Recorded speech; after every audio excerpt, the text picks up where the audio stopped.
Friends, आज की इस वीडियो में हम देखने वाले हैं संघ और उसके राज्य क्षेत्र भाग 1 अनुच्छेद 1 से लेकर 4 तक। अनुच्छेद 1 कहता है भारत, भारत अर्थात या इंडिया, भारत कह लो या इंडिया। अनुच्छेद 1 के तहत भारत राज्यों का संघ है। अनुच्छेद 1 क्या कहता है? भारत राज्यों का संघ है, यूनियन है। प्रारूप समिति के अध्यक्ष डॉक्टर भीमराव अंबेडकर ने संघ शब्द के प्रयोग के लिए 2 कारण बताए। पहला कारण बताया कि भारत के जो राज्य हैं वो किसी समझौते का परिणाम नहीं है, किसी समझौते का परिणाम नहीं है, और ये संघ से अलग होने के लिए इन्हें अधिकार भी नहीं है। 2 कारण बताए थे भीमराव अंबेडकर ने। संघ होते हैं 2, एक होता है यूनियन और एक होता है फेडरेशन। यूनियन जो कि भारत राज्यों का संघ है, और फेडरेशन मतलब अमेरिका भी राज्यों का संघ है, लेकिन वहाँ फेडरेशन कहते हैं क्यों? क्योंकि वहाँ पे समझौते द्वारा एक संघ बनाया गया था।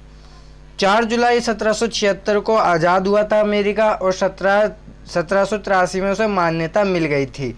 13 उपनिवेशों में समझौते द्वारा एक संघ बनाया जिसे अमेरिका बोलते हैं।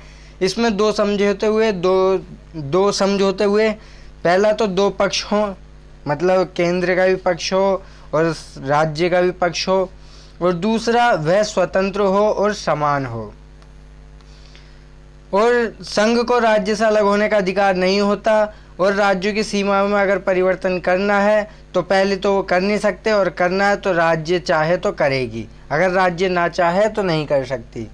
अमेरिका के सर्वोच्च न्यायालय ने ये बताया था कि अविनाशी राज्यों का अविनाशी संघ, उन्होंने अमेरिका को बोला था अविनाशी राज्यों का अविनाशी संघ। एक बार फिर से देख लेते हैं फ्रेंड्स, हम क्या पढ़ रहे हैं? संघ और उसके राज्य क्षेत्र। संघ और उसके राज्य क्षेत्र। अनुच्छेद 1 के तहत भारत एक संघ है। भारत क्या है? एक संघ है, राज्यों का संघ है। इसके पीछे 2 कारण बताए थे। पहला, भारत किसी समझौते का परिणाम नहीं है, भारत के जो राज्य समझौते का परिणाम नहीं है। दूसरा, संघ से अलग होने के अधिकार नहीं है। एक संघ होता है यूनियन, एक संघ होता है फेडरेशन। भारत क्या है? भारत है यूनियन। अमेरिका क्या है? फेडरेशन। अमेरिका में समझौते द्वारा राज्यों का संघ बना था, उसे फेडरेशन बोलते हैं। और अमेरिका में क्या हुआ? कई संघ मिलके, कई राज्य मिलके एक संघ बनाया जिसे अमेरिका बोलते हैं, वो स्थायी संघ है। समझौते हुए थे दोनों पक्ष के हों और स्वतंत्र और समान हों। चलो फ्रेंड्स, अगला देखते हैं। अनुच्छेद 1 का खा बोलता है कि भारत में राज्य क्षेत्र वह होंगे जो पहली अनुसूची में है। हमने अनुसूची पढ़ ली थी, राज्यों के नाम व राज्यों की सीमा के बारे में है। तो अनुच्छेद 1 का खा बोलता है कि राज्य क्षेत्र वो होंगे जो पहली अनुसूची में है। अनुच्छेद 1 का गा बोलता है कि भारत के राज्य क्षेत्र, राज्य होगा, केंद्र शासित होगा और राज्य क्षेत्र होगा। वर्तमान में राज्य 28 हैं, केंद्र शासित शायद 9 हैं। ये हो गया। अनुच्छेद 2 कहता है नए राज्यों का प्रवेश व स्थापना। पहले अनुच्छेद 1 कहता है कि भारत राज्यों का संघ है। अनुच्छेद 2 बोलता है कि नए राज्यों को आने दो, नए राज्यों का प्रवेश व उसकी स्थापना। संसद राष्ट्रपति की अनुमति से किसी विशेष विदेशी राज्यों को भारत में मिला सकता है। अनुच्छेद 2 क्या कहता है? संसद राष्ट्रपति की अनुमति से किसी विदेशी राज्यों को भारत में मिला सकता है। उदाहरण के लिए हमने 16 मई 1975 में 35वां संविधान संशोधन करके सिक्किम को सहराज्य बनाया। सहराज्य मतलब अभी आके देख ले, अच्छा लगे तो मिल ले। तो 36वां संविधान संशोधन 1975 में हुआ और सिक्किम 22वां राज्य बन गया। उदाहरण के लिए क्या था? 16 मई 1975 को सिक्किम मिला था, 22वां राज्य बना था। 35वें संविधान संशोधन 1974 के तहत सिक्किम को शहर राज्य बनाया, और 36वां संविधान संशोधन 1975 सिक्किम को 22वां राज्य बना दिया। सिक्किम के राजा थे राजा चौग्याल।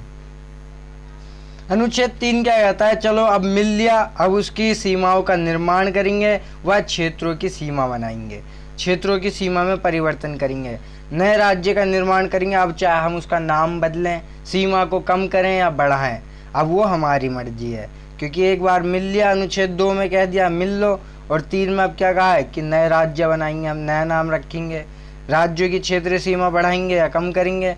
जैसे कि ये भी क्या करता है? संसद ही करती है, राष्ट्रपति को अनुमति दे करके, अनुमति से। उदाहरण के लिए मध्य प्रदेश को काट करके छत्तीसगढ़ बनाया, उत्तर प्रदेश को काट के उत्तराखंड, बिहार को काट के झारखंड।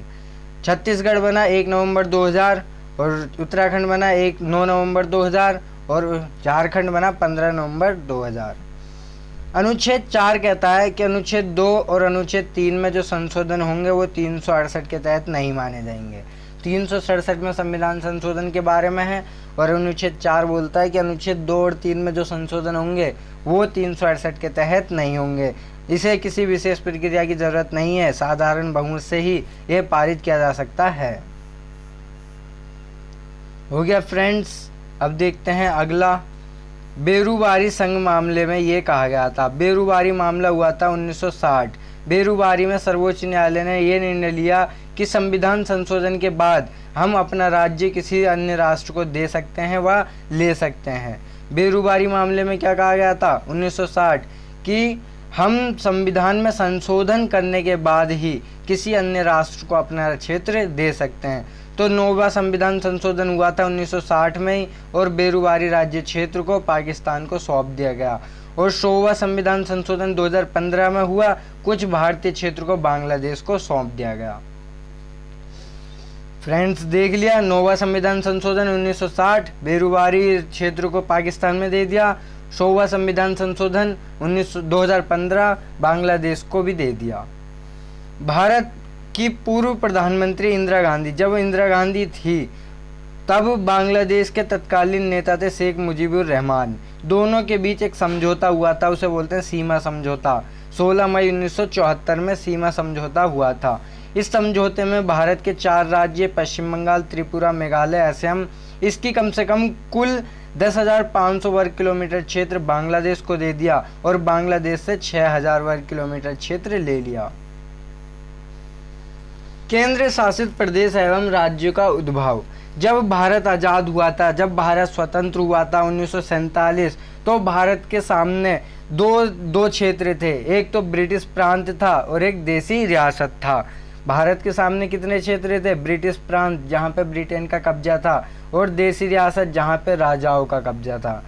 तो भारत के पास 2 थे और जब 1947 का अधिनियम आया था कि हम आज़ाद होंगे और आज़ादी होने के बाद भारत और पाकिस्तान 2 देशों का निर्माण किया गया और देसी रियासतों के सामने 3 ऑप्शन छोड़ दिए। पहला ऑप्शन कि वो भारत में मिल जाए, दूसरा ऑप्शन पाकिस्तान में मिल जाए, तीसरा ऑप्शन वो स्वतंत्र रहे। तो हमारे पास थे 552 देसी रियासत में से 449 तो भारत में मिल गए, परंतु 3 ने इनकार कर दिया, हैदराबाद, जूनागढ़ और कश्मीर। अब हम देखेंगे हैदराबाद, जूनागढ़ और कश्मीर का विलय एकीकरण करने में योगदान कौन दिया। तो हैदराबाद और जूनागढ़ और कश्मीर का भारत में विलय करने में अहम भूमिका निभाई सरदार वल्लभ भाई पटेल ने और वीपी मेनन ने, माउंट बैटन ने। अगर क्वेश्चन में आता है, यूपीएससी के क्वेश्चन में ये आता है, तो इसमें कभी कभार सरदार वल्लभ भाई पटेल का नाम नहीं दिया जाता। बच्चे कंफ्यूज हो जाते हैं कि सरदार वल्लभ भाई पटेल ने ही मिलवाया था, लेकिन उसमें ये नाम भी दिया होता है, वीपी मेनन। अगर ये भी ना दिया हो तो माउंट बैटन। इनमें से एक नाम जरूर दिया होगा और फिर वीपी मेनन पे क्लिक कर देना या फिर माउंट बैटन पे। इन तीनों ने महत्वपूर्ण भूमिका निभाई थी। विलय कैसे हुआ? तो हैदराबाद का विलय करवाने के लिए ऑपरेशन पोलो चला, पुलिस कार्रवाई करी। इसमें हमारी भारतीय सेना थी, बस उसे कॉस्ट्यूम पहना दिया पुलिस का और नाम दे दिया ऑपरेशन पोलो, पुलिस कार्रवाई द्वारा। हैदराबाद अपने आप को स्वतंत्र राज्य रखना चाहता था, लेकिन ऑपरेशन पोलो के तहत भारत में विलय हो गया। जूनागढ़ अपने आप को पाकिस्तान में मिलाना चाहता था, परंतु वहाँ पे क्या हुआ, जनमत संग्रह करवाया। क्यों करवाया? वहाँ की जनसंख्या ज़्यादा हिंदू थी और मुसलमान था राजा, तो वहाँ पे जनमत संग्रह करवाया। भारत में मिलोगे या पाकिस्तान में? तो सबों ने क्या बोला, राजा चाहते थे पाकिस्तान में मिलना, लेकिन जनता तो हिंदू थी, हिंदुस्तान में मिलना चाहती थी। तो जनमत संग्रह के द्वारा जूनागढ़ को भारत में मिला दिया गया। कश्मीर में ज़्यादातर जनसंख्या मुस्लिम थी और राजा हिंदू था, हरी सिंह, और वो स्वतंत्र देश रहना चाहता था। लेकिन क्या हुआ, 1947 में ही पाकिस्तान वालों ने कश्मीर पर आक्रमण कर दिया और पीओके पे कब्जा कर लिया। तो भगे भगे आए हरी सिंह भारत के पास और जवाहरलाल नेहरू से कहा कि हमें बचा लो। तो सरदार वल्लभ भाई पटेल बोले कि छोड़ो, भाड़ में जान दो इसे, ये ज़्यादा ही फुटानी कर रहा था, हमसे मिल नहीं रहा था सीधी तरह से। तो फिर जवाहरलाल नेहरू ने उनके सामने ऑप्शन रख दिया कि विलय पत्र पर हस्ताक्षर कर दो तो हम बचा लेंगे। उनने कश्मीर के राजा ने हरि सिंह ने विलय पत्र पर हस्ताक्षर कर दिए 26 अक्टूबर 1947। एक्सेशन रिपोर्ट स्टेटमेंट कहते हैं इसे।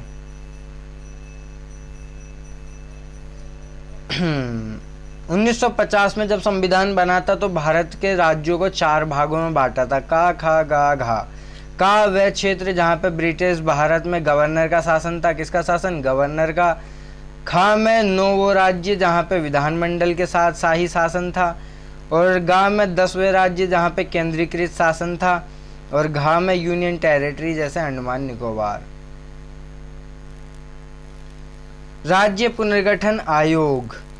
अब क्या करना था, हमें राज्यों का पुनर्गठन करना था। राज्यों में मांग उठने लग गई भाषा के आधार पर राज्य बनाया जाए।